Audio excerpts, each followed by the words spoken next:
90 দশকের পর আমার শৈশবের অনেক স্মৃতি প্রায় বিলুপ্ত,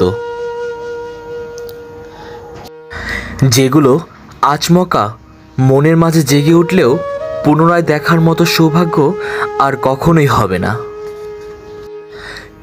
কিছু কিছু স্মৃতি তো 80 দশক থেকেও প্রবাহিত রয়েছে। এই জিনিসগুলো দেখার পরে মনটা বলে ওঠে, আহা, বয়স কেন বাড়ে, সময় কত দ্রুত চলে যায়, তাই না?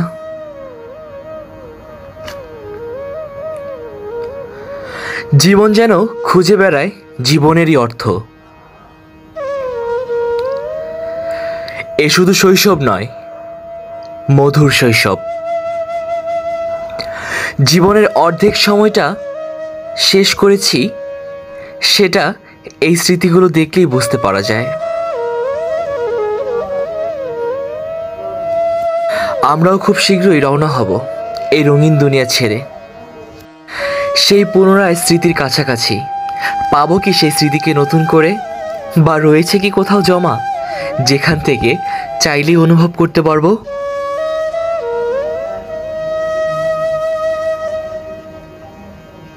সেই স্মৃতি আজও পিছু টানে, দু চোখের কোণায় অশ্রু জলে সিক্ত করে। হ্যাঁ, সত্যি আর কখনো ফিরে পাবো না, কখনোই ফিরে পাবো না এই সুন্দর ও মধুর সময়গুলো। প্রতিটা মানুষের স্মৃতি বাঁধানো থাকুক অমলিন ফ্রেমে।